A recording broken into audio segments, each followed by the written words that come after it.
Então, estamos aqui, em primeiro lugar, eu queria agradecer muito a Tia Naori, que está aqui hoje para conversar comigo, Mariana Awassal, e com a Mayra Rios. Eu e a Mayra somos parte da diretoria da Escola da Cidade e somos editoras da revista América, porque hoje, enfim, é um dia, na verdade, em meio a esse caos que nós estamos vivendo, nesse momento de uma pequena grande alegria para a gente da Escola da Cidade, porque nós estamos fazendo o lançamento de duas das nossas duas revistas científicas, do segundo número da revista América, da Escola da Cidade, e do nono número da revista Cadernos de Pesquisa da Escola da Cidade.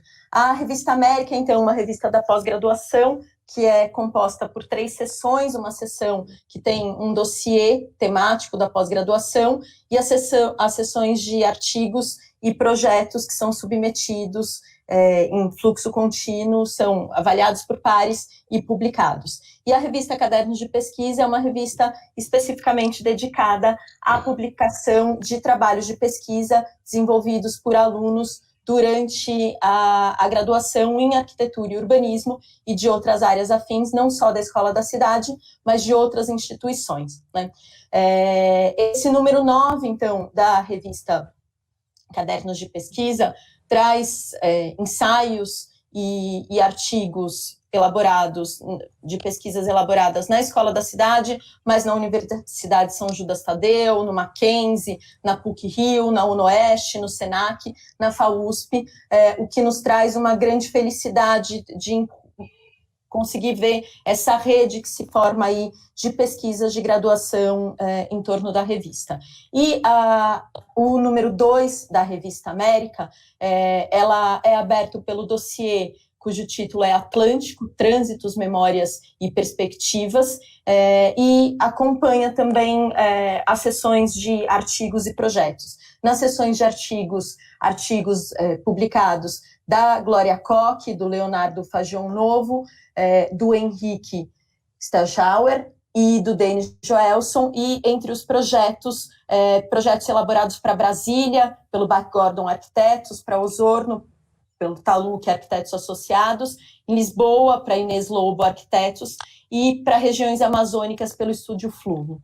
No dossiê, a gente tem especificamente uma discussão sobre esses trânsitos ou sobre essas conversas entre a América, a África e a Península Ibérica, a partir de uma entrevista com Cildo Meirelles, cartografias elaboradas pelo Jaime Laureano, e ensaios elaborados pela Maria Luísa Ferreira de Oliveira e pelo Pedro Puntoni, pela Estela Paterniani, pelo Fernando Attic e um ensaio projetual do Paulo Davi, né? Um outro desafio que nos deixou, que esse momento, digamos assim, antecipou para a gente e que a gente fica muito feliz de ter conseguido também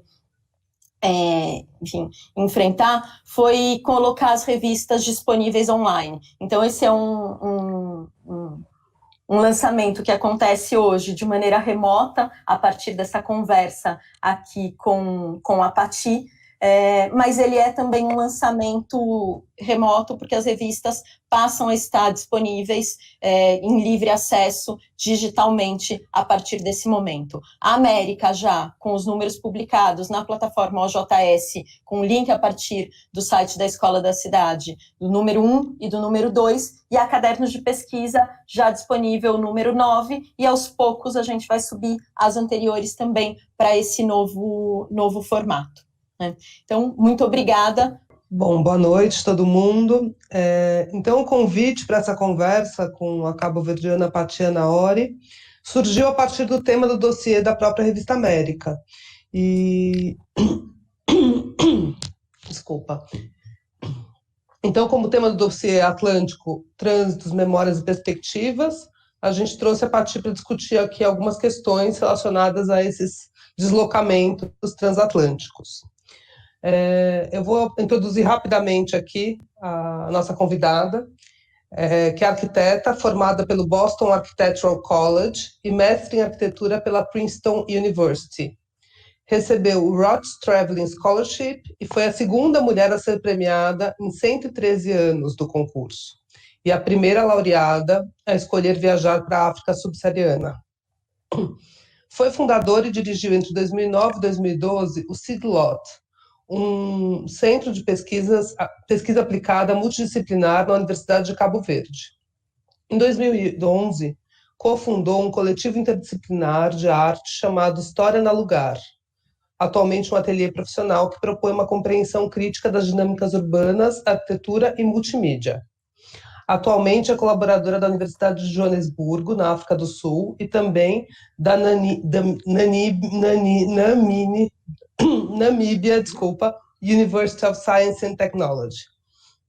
Bom, para começar essa conversa, Pati, eu queria pedir para você contar um pouco sobre os seus deslocamentos transatlânticos. Eu vou contar aqui para o público que existe uma especificidade, que foi você ter nascido no Atlântico, num barco, que eu acho incrível. E, então, eu queria que você contasse um pouco da tua formação, né, no mundo acadêmico americano, até a sua colaboração atual com as universidades africanas. Agradeço o convite de poder celebrar convosco este momento muito especial para vocês, o lançamento da vossa revista. É um prazer alargar estas conversas, não é, através do Atlântico. Queria fazer só uma correção na bio que leu. Eu fui cofundadora do Shoe Collective, aliás, com uma colega brasileira, Andrea Moassa, gostaria de corrigir isso. E sim, integro também o cofundadora do História no Lugar, só para deixar isso claro. Voltando aos agradecimentos, é uma honra poder alargar essa rede de colaboração, de conversas através do Atlântico, não é? Que é o tema também deste debate, que já venho começando a trabalhar isso com a colega Andrea Moassa, e aliás também integro o grupo de estudos de arquitetura e urbanismo do Sul, do Maloca, da UNILA, e também tive o prazer de ser convidada no ano passado para visitar o vosso país, a UFPA, na Bahia, e a IAB São Paulo. Então, gostaria de agradecer e também cumprimentar esses novos amigos e colegas.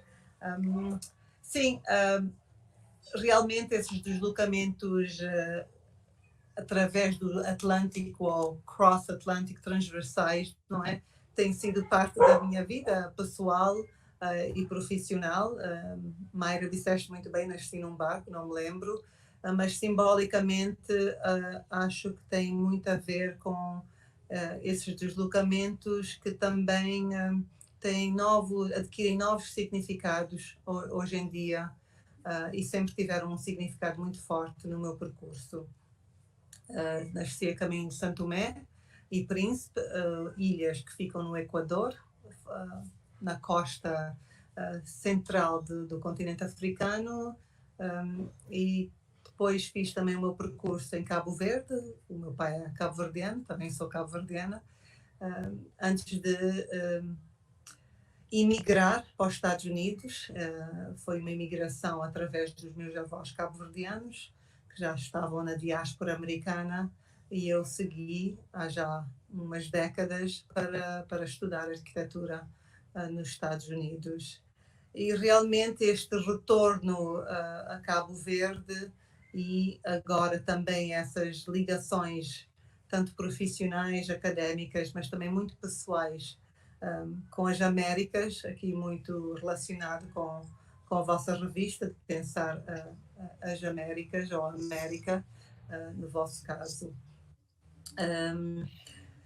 Bom, eu vou falar assim muito cronologicamente, apesar de percursos também a questionar dessa linearidade, mas eu saí de Cabo Verde há 3 décadas para os Estados Unidos para fazer a minha licenciatura em arquitetura no Boston Architectural Center, e depois o mestrado no Princeton University. E acho que tínhamos falado um pouco sobre o que foi ocupar esses espaços de privilégio, não é? Esses espaços, uma universidade elitista, muito bem posicionada nos Estados Unidos também e no mundo, mas que agora, e particularmente agora, há 2 semanas, não mais 2 semanas, estão a confrontar, digamos, o seu legado o seu legado racista, o seu legado, portanto, é uma universidade desde 1765, portanto, o seu legado e a sua histórica e a sua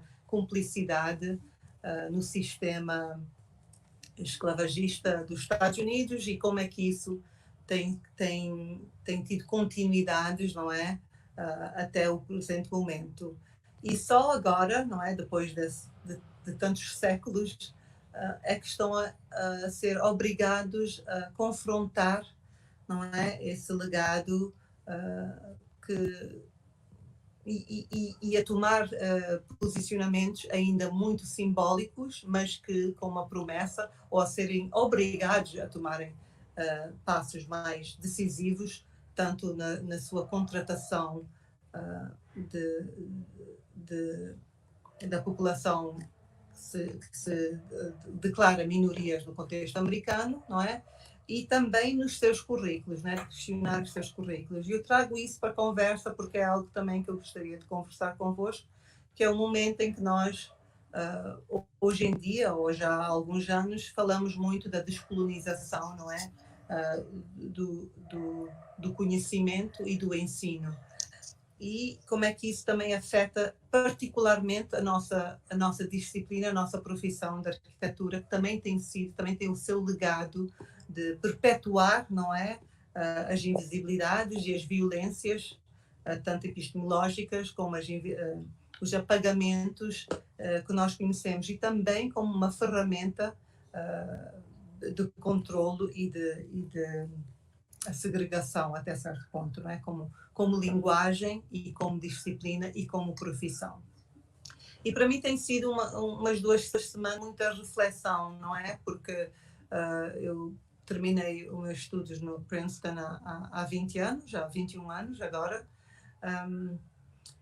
e foi realmente um espaço de muita confrontação com o currículo, né? Com o currículo e com o sistema de ensino e com o que era permitido, o que era legitimado como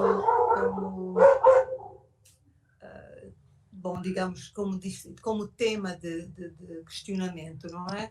E eu sempre localizei as minhas pesquisas, os meus trabalhos no contexto africano e o confronto que tinha essa abordagem nesse espaço que não estava aberto para esse tipo de discussão, não é? E que não levava em consideração outros tipos de questionamentos, outras geografias de questionamentos, não é?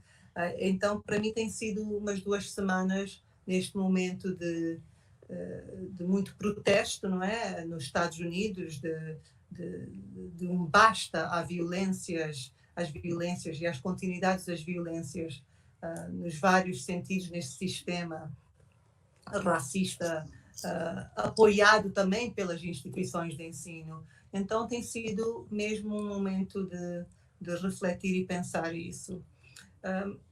Falando nessas idas e vindas e nessas deslocações, quando eu terminei os meus estudos, o meu mestrado em Princeton, um ano depois concorri então para essa tal edital e ganhei uma bolsa também num espaço de muito privilégio no estado de Massachusetts, de Boston, de um prémio de tradição muito da Beaux-Arts, muito eurocêntrico, muito masculino, não é? Depois de 111 anos ganhou uma mulher e depois de 113 anos fui eu a ganhar em 2000 e a primeira mulher, não é, de cor africana-americana a vencer esse prémio e a escolher viajar para o continente africano como um espaço de pesquisa. E os confrontos que foram esse processo, os confrontos que eu tive que enfrentar nesse processo, porque a premiação e esse edital foi através de um concurso de design, de arquitetura, e tinha 2 fases, e não foi baseado numa proposta de viagem e de pesquisa. E então, pronto, ganhei pelo projeto e pelas fases do projeto que apresentei e defendi. Mas depois, quando apresentei essa proposta de viajar e estudar em diversos países no continente africano, houve um choque, não é? Um choque perante os organizadores, não é? Deste concurso, do porquê e para quê, não é? Estudar ou como arquiteta querer utilizar essa bolsa para estudar no continente africano. E eu acho que isso também fala muito do quão tão recentemente ainda, mesmo que tenha sido 20 anos, não é? Para alguns de vocês aí talvez seja muito tempo, mas o quão recentemente o conflito que é trazer certos temas para o discurso, para serem legitimados pela disciplina como espaços legítimos para um questionamento teórico, para uma pesquisa da arquitetura, não é? Então tem sido, eu estou a falar assim um pouco do percurso e também de algumas questões que agora estão muito vivos, não é, nesse momento, mas que também têm sido parte de um percurso de muitas lutas para poder questionar mesmo a nossa disciplina. E agora, ao participar no pensar currículos, especialmente para o contexto africano, como é que esse percurso também faz parte dessa minha reflexão e a minha colaboração com essas universidades. E então, pronto, essa viagem foi também, de alguma maneira, para complementar, não é? Os meus estudos ditos mais formais, não é? Académicos e institucionais, mas também, agora diria até para contestar esses estudos. E não mencionei, mas este foi após Princeton, mas mesmo depois de terminar a licenciatura também fui premiada. Tive um outro prémio que foi... Tem que olhar pelo site. Desculpa. Mariana, disseste alguma coisa?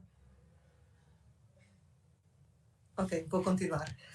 Também tinha ganho um prémio quando terminei a licenciatura, que foi para viajar para a África do Sul, em 1996, um ano e meio após a libertação do sistema de apartheid, não é? Então eu acho que essas viagens representaram para mim, no meu percurso académico e de busca, não é, de uma linguagem, de um posicionamento com esta disciplina, até de algum confronto com o que eu tinha recebido como ensino, as ferramentas que eu tinha sido em que fui treinada, e também os paradigmas em que fui também, de certo modo, fazem parte do meu percurso. Foi muito essa contestação. E há 12 anos regressei para Cabo Verde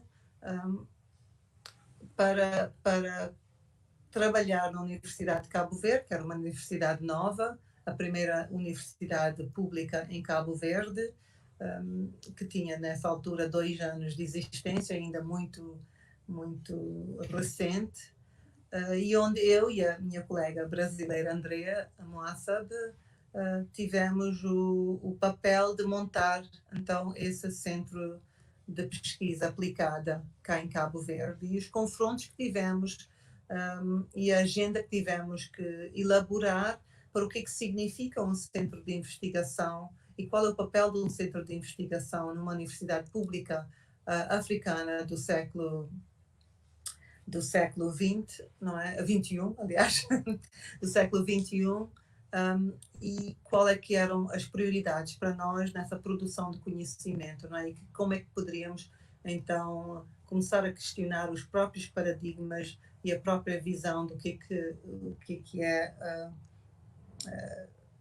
como é que se faz essa pesquisa, não é? Então aí também foi um confronto, porque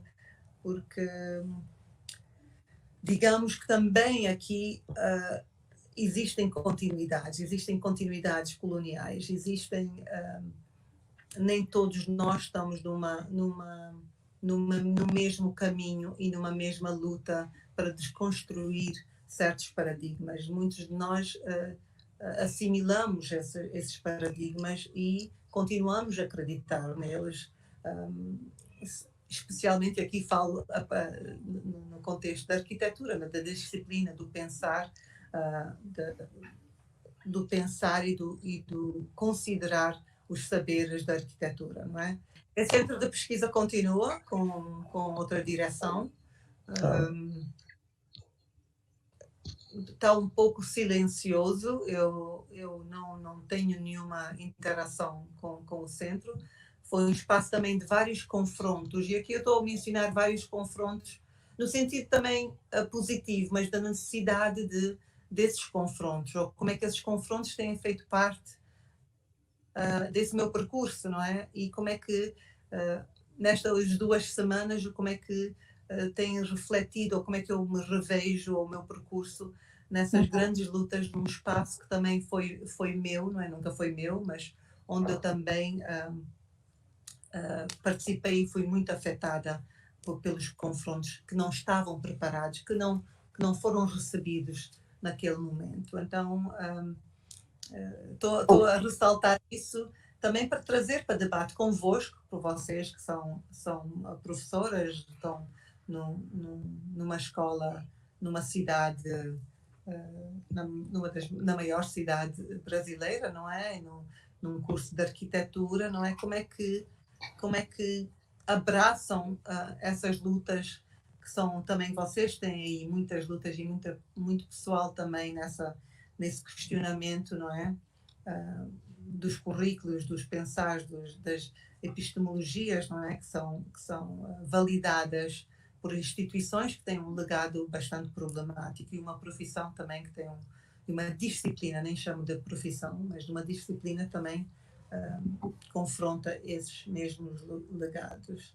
Agora, sim, só para terminar esse percurso e chegar ao momento atual e depois lançar para vocês também algumas outras perguntas e receber outras perguntas.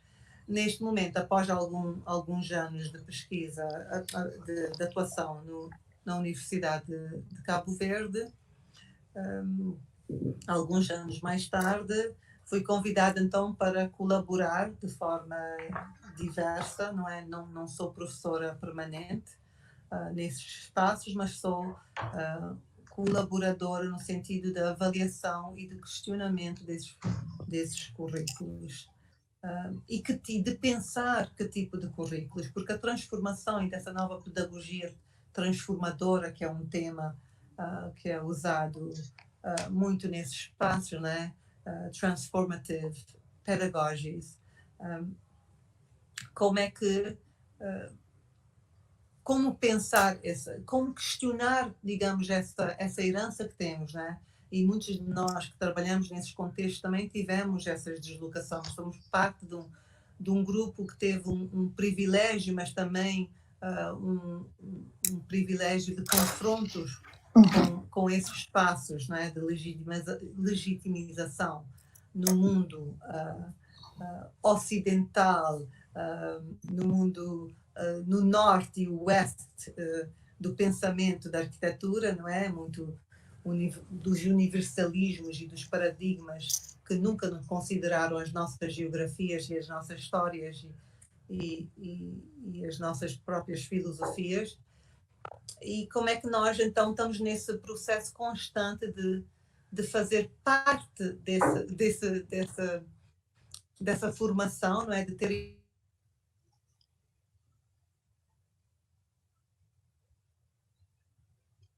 Voltou, Pati? Essas mesmas ferramentas e ao mesmo tempo desconstruí-las.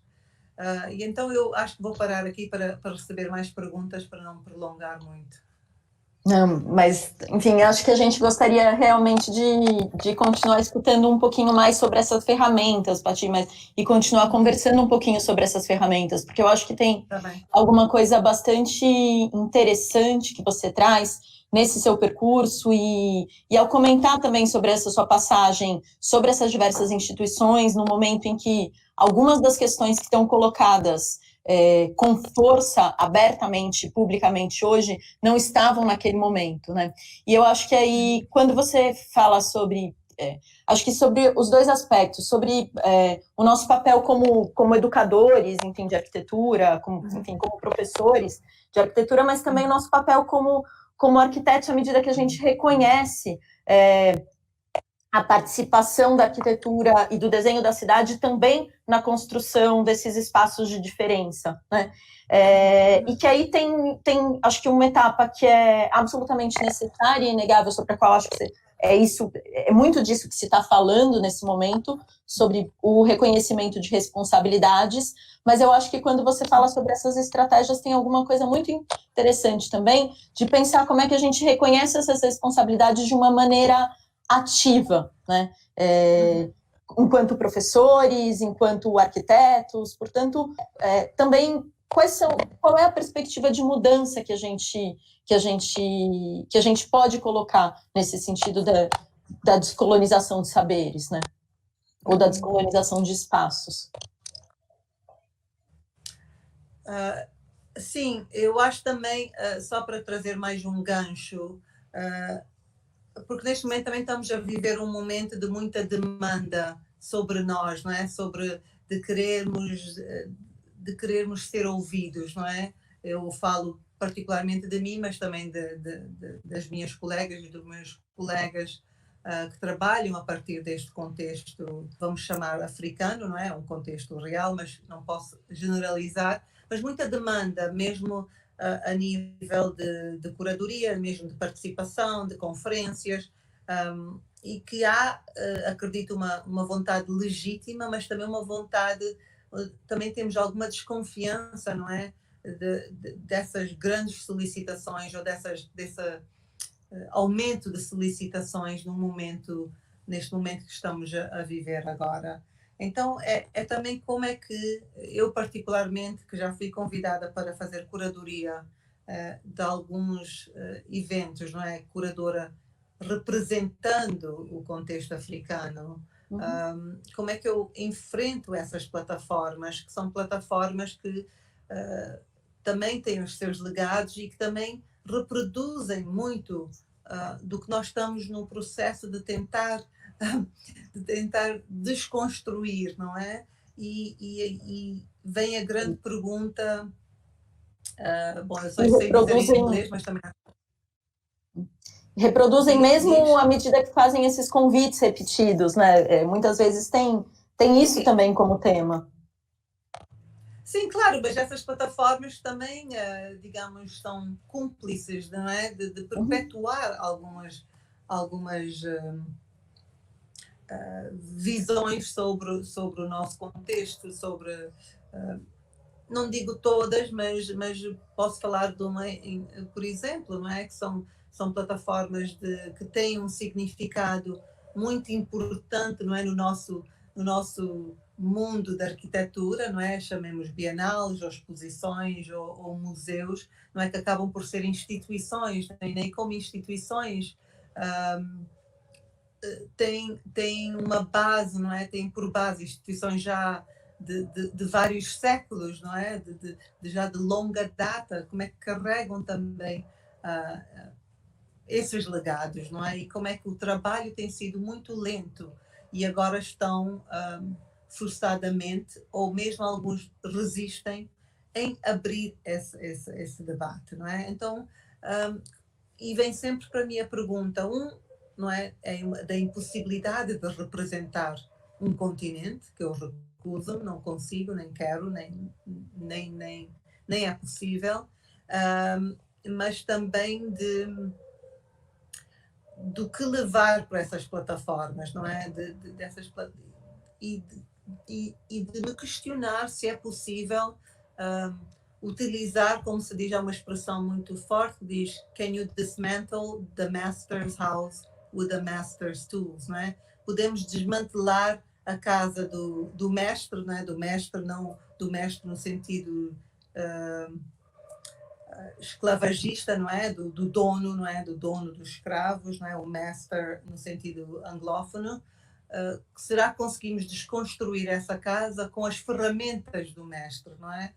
Então nós temos, alguns de nós, não é? Temos, que fomos educados, e eu diria a maioria, porque mesmo no contexto africano também importamos muito dos currículos e muito dos paradigmas e continuamos também a olhar para os canones de arquitetura que nos foram impostos, não é?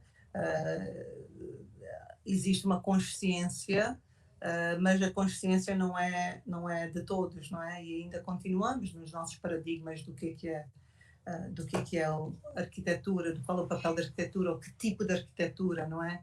Que queremos, continuamos a reproduzir isso também. Mas para alguns de nós que está nesta luta mesmo interna, não é?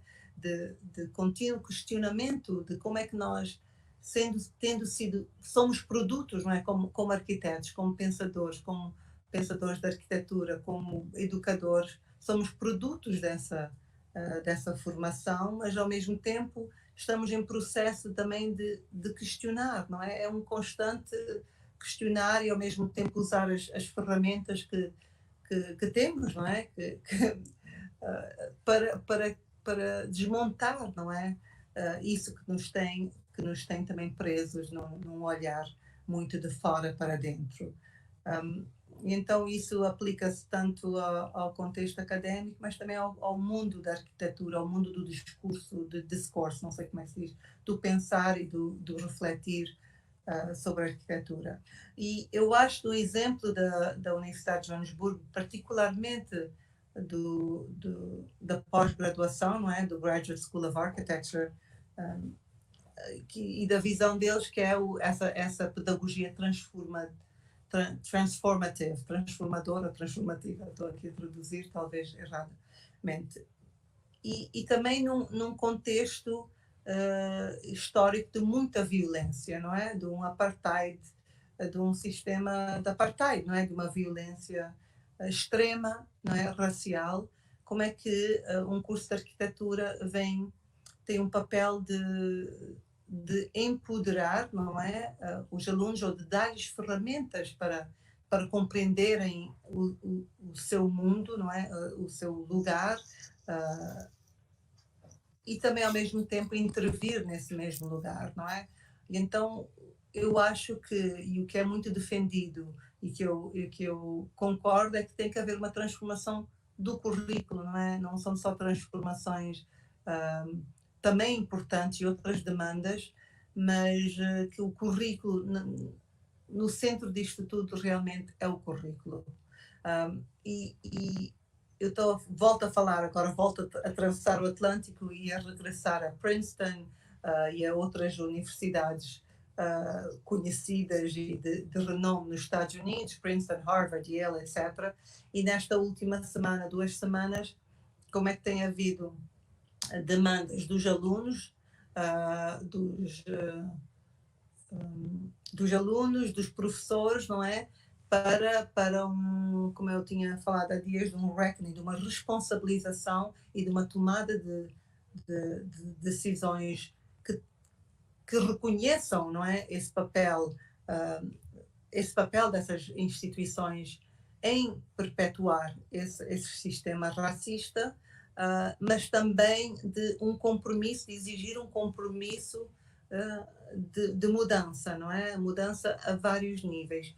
E há muitas demandas, essas cartas são bastante longas, tanto dos alunos atuais como os antigos, como tanto dos professores também, e outros que alinham com estas demandas, de sistematicamente alterar a lógica de funcionamento dessas instituições, não é?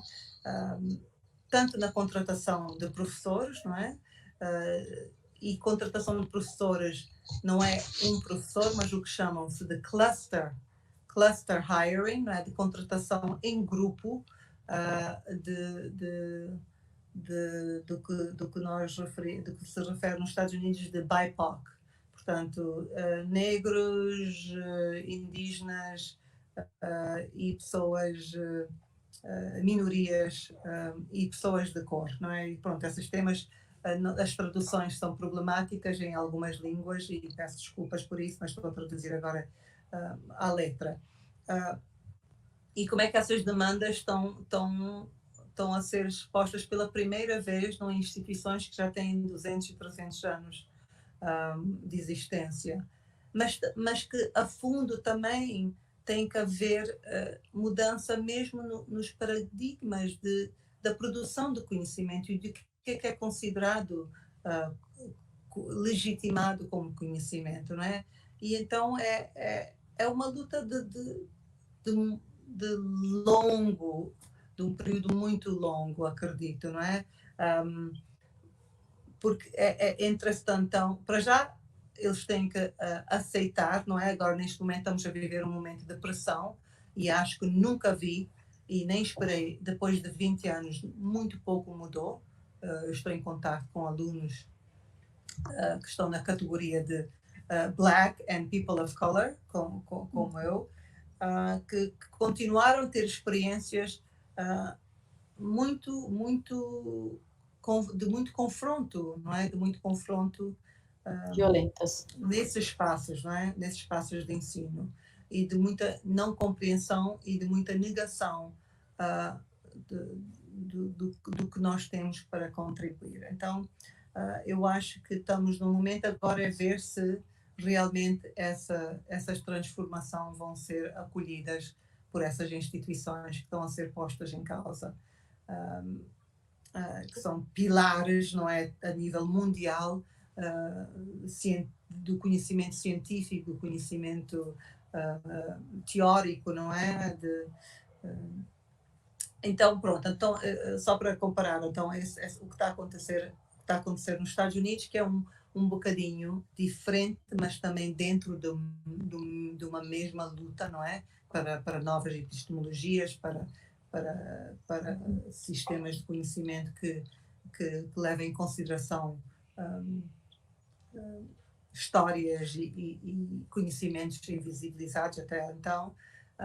E no contexto africano, que também tem essa componente, porque nós herdamos muito desses mesmos paradigmas e desses mesmos currículos, mas que ao mesmo tempo estamos num momento de focar, não é, nos alunos, não é, importante, não é, especialmente nestas universidades, ou pelo menos essa com quem eu trabalho, é de pensar, não é, ferramentas proporcionar aos alunos para que eles possam também fazer esse trabalho de questionamento e de compreensão do seu contexto.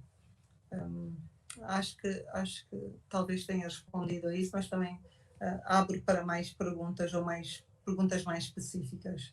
Acho que se você pudesse contar um pouco para a gente dessas alterações no currículo que foram acontecendo ao longo do tempo nessas universidades na África, quais são as principais transformações de currículo? Bom, há várias universidades, não é? Eu também, existe uma universidade, uma das mais bem conceituadas no contexto africano, que era a Universidade de Cape Town, onde houve, há uns anos atrás, o movimento Rhodes Must Fall.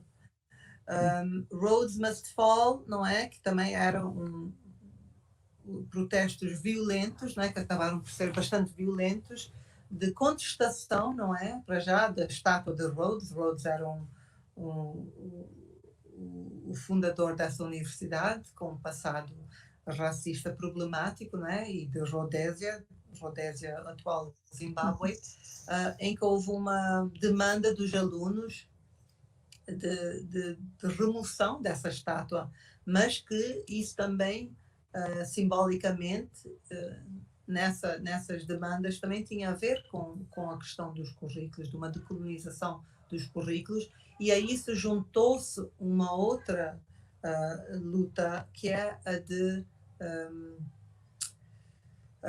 como é que se diz? Das propinas, não é? De abrir, não é? De retirar, não é? O custo das propinas do ensino superior, não é? Falta-me as palavras, estou a pensar em inglês e a traduzir. Então, isso foi da mensalidade. Da mensalidade, do pagamento. Sim, do pagamento, né? Das propinas.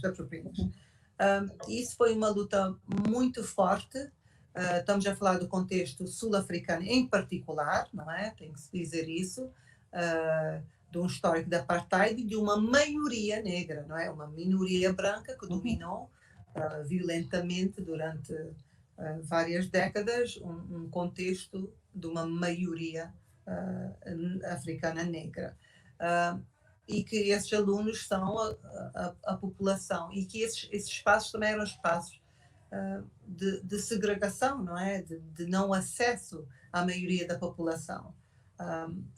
E essas instituições perpetuam muito disso. É muito difícil, apesar desses movimentos muito necessários, dessas lutas e desses protestos muito importantes nesse espaço da África do Sul e desse espaço de ensino. Ainda mesmo quando eu vou avaliar os alunos e o curso, ainda está muito, o currículo ainda está muito fortemente resistente a se autoquestionar, não é? Ainda os alunos têm que confrontar, não é? Currículos e histórias e paradigmas que não lhes dizem respeito ou que continuam a perpetuar alguma violência simbólica, não é? E então eu acho que a arquitetura é isso, não é? Especialmente no contexto da arquitetura, que é o que eu conheço, mas também em outras disciplinas que eu aqui não posso falar. Então mas aí há muita resistência, há muito trabalho, um trabalho muito longo e em várias frentes. A Universidade de Joanesburgo e o curso de pós-graduação é muito recente e foi montado há 5 anos, já com uma visão completamente diferente, não é? E então aí não estamos a falar em desmontar, mas estamos a falar em montar, não é? E como montar um currículo, uma pós-graduação, uma escola de pós-graduação, como construir esse espaço para que os alunos tenham as ferramentas, não é, necessárias para compreender esse seu contexto, não é? Compreender historicamente o seu contexto, compreender o seu contexto na atualidade e o mundo, e também, não é, e de desenvolver a sua própria linguagem, a sua própria compreensão de qual é que é dessa disciplina da arquitetura, não é? E o que é também alargar o que é o que é a arquitetura, não é? Como é que nós podemos falar de arquitetura hoje em dia em contextos onde continua a ser uma profissão, pelo menos em termos de profissão, uma profissão para as camadas privilegiadas, para a burguesia, não é? Quem contrata um arquiteto, não é? Qual é a atuação do arquiteto? Obviamente há vários tipos de atuação, mas continua a ter esse confronto de classe, não é? De raça, não é? E outros confrontos. Mas como linguagem, a arquitetura pode também ser um ferramenta de questionar o mundo e de questionar os paradigmas. Então, esses são só dois exemplos das universidades com quem eu já trabalhei na África do Sul. Na Namíbia, também é muito interessante, apesar de ser um curso relativamente novo, essa universidade é a única universidade de arquitetura, tem uma única universidade que tem um departamento de arquitetura, deixa-me corrigir isso. E também opera para uma demanda laboral ou para a demanda de escritórios, não é? Para dar resposta, não é? A esses escritórios que continuam a ser escritórios da classe privilegiada, branca, namibiana, não é? E então eu entro sempre em confronto quando eu vou e avalio os alunos e fazemos toda uma revisão do ano e do currículo e dos cursos. Há uma demanda dos profissionais, não é? De questionar porque é que os alunos saem de lá e não conseguem, como é que eu ia dizer, têm algumas dificuldades em montar um projeto de arquitetura ou desenhos para construção e tal, e como é que é preciso reforçar a área técnica. E para mim é sempre a questão de que, sendo a única universidade com curso de arquitetura, não estamos a formar só a pessoas para dar resposta aos vossos ateliês de arquitetura, não é? E para serem força, labor force, não é? Mão de obra para esses espaços ainda muito privilegiados e muito elitistas e muito brancos para um grupo de alunos que, obviamente, misto, não é? Mas que são maioritariamente a questionar o seu próprio legado do país, não é? Que tem, não é? Porque também aqui, só para explicar um pouco dessas relações raciais, são países que tiveram um histórico de apartheid, não é? De segregação racial oficial, não é? Oficializada. E então tem esse legado que é muito, muito forte. Então aqui também é como é que, ao mesmo tempo que estamos a dar uma formação, porque é uma universidade técnica, não é?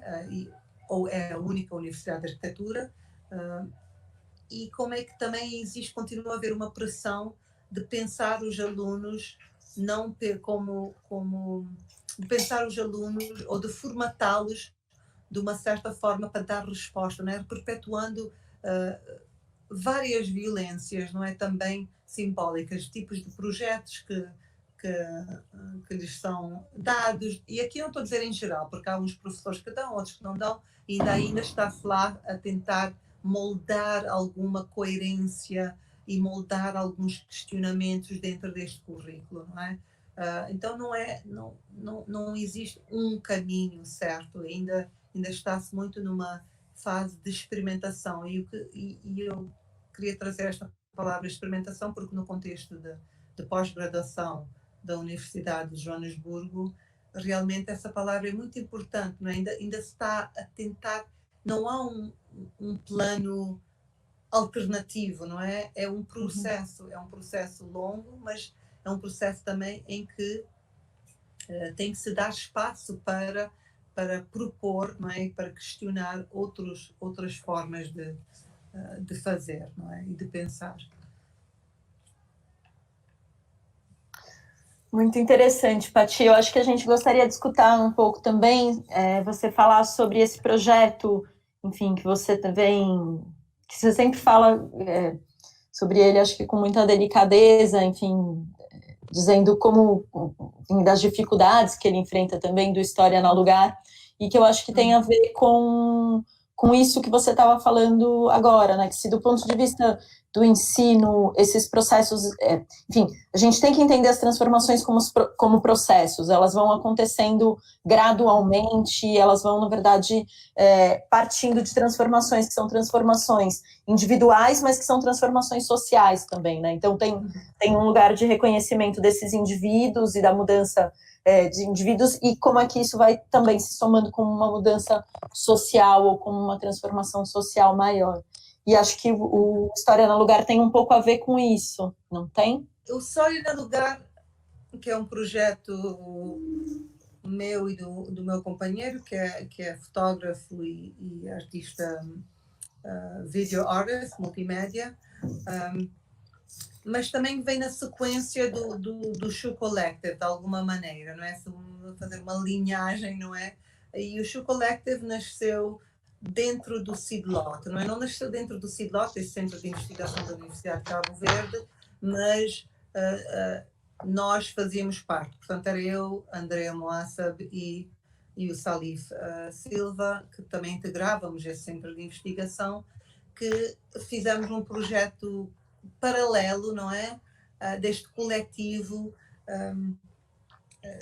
que fosse uma forma diferente de pensar o nosso contexto, usando outra linguagem, porque o mundo académico também, e a pesquisa e a produção de conhecimento tem os seus tempos, não é?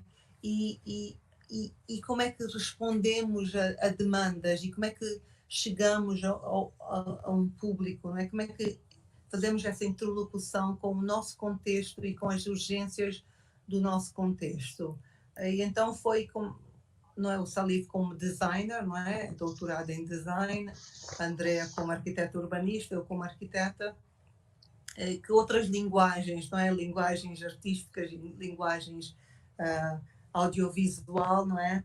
Podíamos começar também a abordar essas questões que estavam no contexto académico, de pesquisa e de questionamento desses paradigmas, não é? Mas com outros tipos de linguagem, não é? De algo mais, de dar resposta mais não é, nem sei se é dar resposta, mas de questionar com outros tempos, não é? Com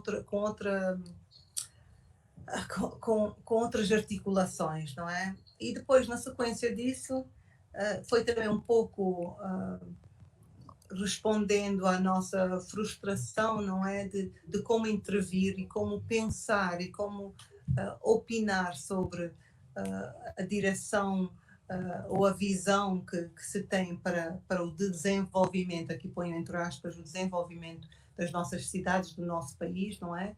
Que é um país em desenvolvimento, na lógica económica global, não é?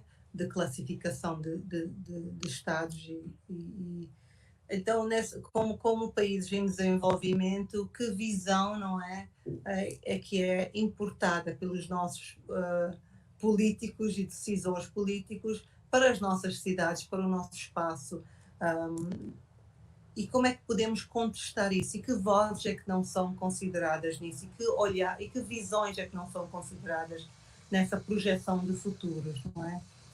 E então esse projeto foi nós juntarmos a nossa área a nossa linguagem, não é? A minha, de uma linguagem de leitura do espaço, não é? De leitura do espaço, e o César, o meu companheiro, como uma linguagem do audiovisual e das ferramentas online e de mídias participativos. Então foi um projeto de como é que nós podemos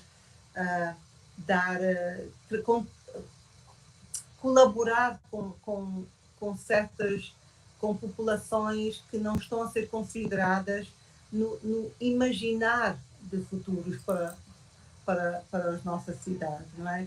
Como é que podemos dar, não é só dar voz no sentido de dar voz, mas de projetar imaginários, não é? E eu acho agora, só para fazer outra ponte, para voltar para a Universidade de Joanesburgo e o Graduate School de Arquitetura, uma das questões que a diretora, a antiga diretora e fundadora da escola fala muito é do imaginário, não é? Como uma ferramenta radical, não é? De transformação, não é? De permitir desenvolver um imaginário possível, não é?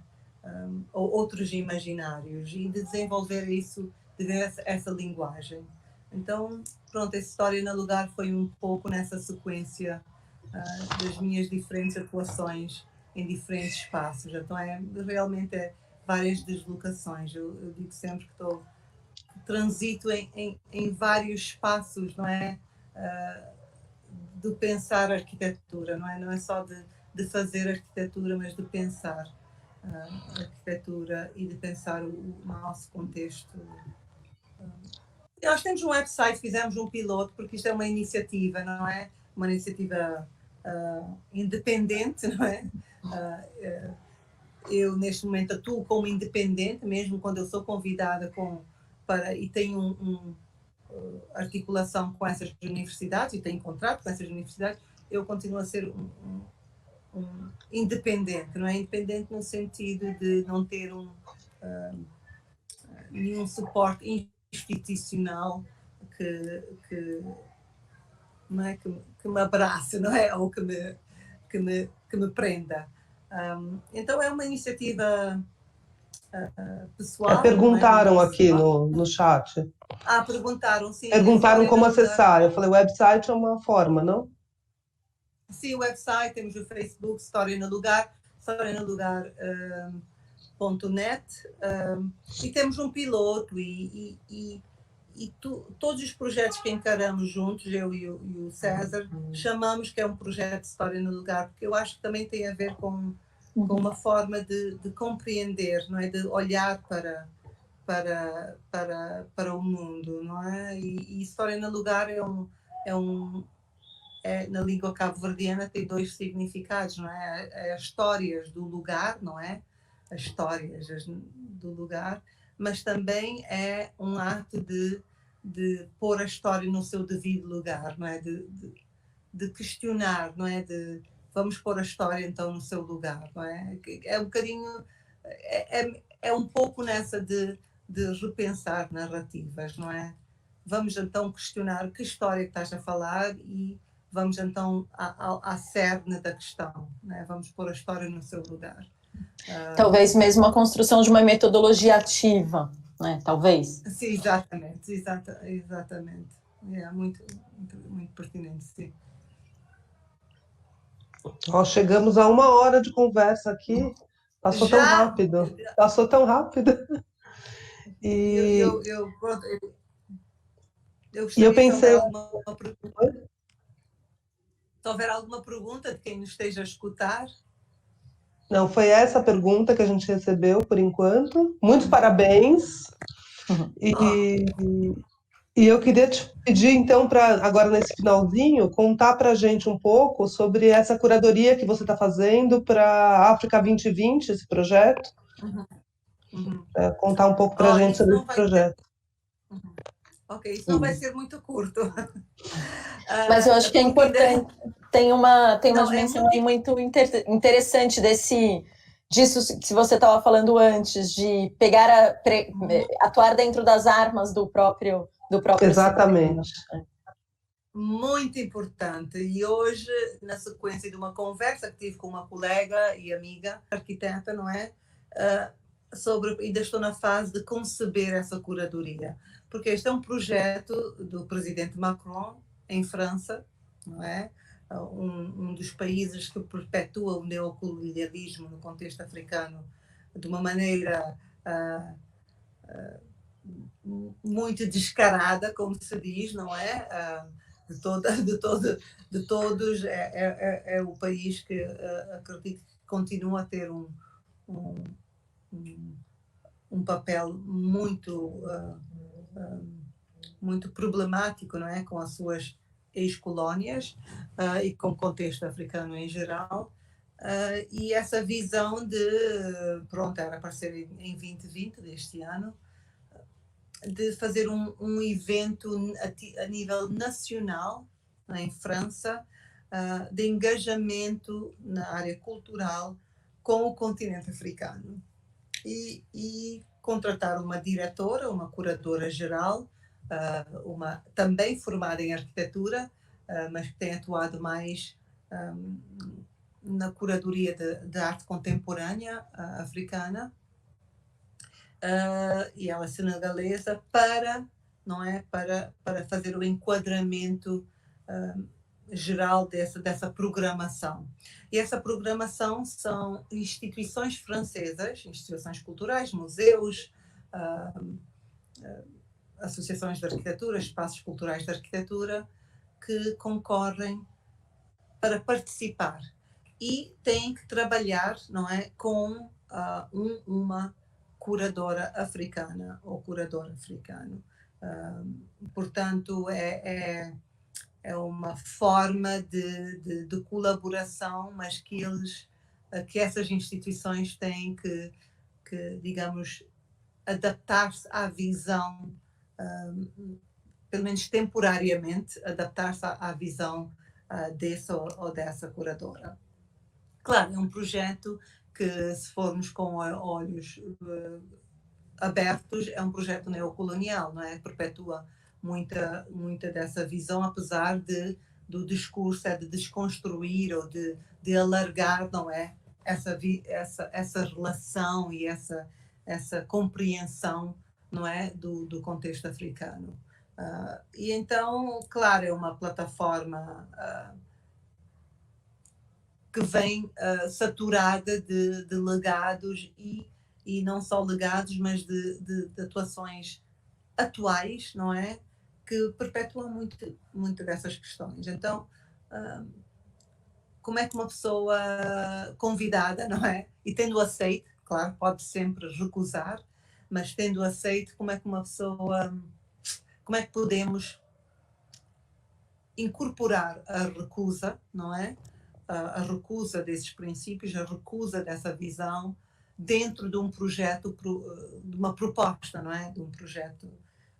E isso não é fácil e é capaz de falhar, não é? Tanto para a curadora geral como para mim ou os outros curadores, não é? Porque pode até acabar por também contribuir para perpetuar esse olhar e essas dinâmicas. Então, é um desafio enorme. Estou-me a questionar, hoje estou-me a questionar como é que eu aceitei e porquê que aceitei, mas também faz parte deste grande percurso, não é? De confronto, de confronto com esses legados e com esses espaços, que são espaços também da nossa disciplina, não é? Do nosso pensar, do nosso olhar crítico, não é? Mas que também carregamos dentro de nós essas mesmas ferramentas. E só para esclarecer, portanto, no meu caso é uma instituição de arquitetura, uma das 3 muito bem conceituadas no contexto francês, não é? De trazer o debate da arquitetura e de ser um centro também de articulação com o público em geral. Tem vários projetos pedagógicos com crianças, exposições num espaço e numa cidade também, uma cidade com um legado esclavagista muito forte, não é? Que é Bordeaux. E Bordeaux era um porto na rota de escravos, um porto muito importante e que fez a sua riqueza, de onde entrou todo o dinheiro, não é? Desse comércio violento. E então estamos num espaço bastante pesado nessas questões, não é? E como participar, e o que significa fazer uma curadoria, e vai ser a única curadoria, digamos, de arquitetura, levando em consideração esse olhar a partir do continente africano. Portanto, eu não sei, daqui a uns meses vocês podem voltar a perguntar-me como é que está, mas são questões muito, muito, muito importantes, muito pertinentes e muito desafiadoras, não é? Mas que aceitando, não é? Como é que fazemos esse trabalho? Ou se realmente a estratégia de aceitar e de minar, não é? De dentro para fora, essas próprias questões. Acho que são estratégias fundamentais, né? Enfim, dentro desse Mas que estratégias, não é? E que estratégias, não é? E como não não como é que se diz? Voltar a Reforçar, né? não é assim, sim, começar a reforçar, não é? Grande desafio. Grandes desafios, eu acho, para nós todos. Mas Sim, grandes desafios. Sim. certamente. Bom, Pati, acho que a gente chega, enfim, ao final dessa nossa conversa, mas no sentido que eu acho que é um sentido que a própria Revista América propôs, né, enfim, ao abrir esse tema do Atlântico, mas que a gente pensou também ao convidá-la para essa conversa, e acho que também você mencionou muitas vezes, que é desse alargar de horizontes, ou dessa construção de novos temas, mas também de novas pontes, para que a partir de agora, enfim, podem não se interromper, mas ter sequência, enfim, dar origem a outras propostas, a outros debates, a outros, enfim, a outras possibilidades de construção de conhecimento, né? E nesse sentido eu queria agradecer muitíssimo a essa conversa, a sua disponibilidade.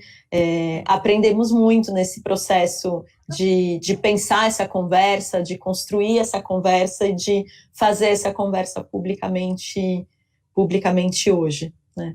Então foi uma experiência bastante enriquecedora. Bom, eu é que agradeço também. Realmente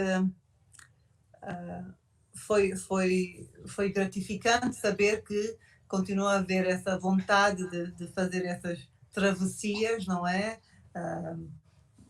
A Gabriela Leandro da UFPA também, quando me convidou, falou muito dessas partilhas transatlânticas e chamou a esse evento essa partilhas. Então esse movimento, fico muito grata pela essa oportunidade, porque também acho que temos algumas lutas em comum, não é? E é sempre muito gratificante poder partilhar histórias que são muito pessoais, não é? Até certo ponto fica um bocadinho também essas conversas que são muito informais, mas fica um bocadinho difícil também de separar esse percurso pessoal desse percurso, desses questionamentos, mas que tudo está muito, muito entrelaçado, e também reconhecendo que a produção do conhecimento também vem do pessoal, não é?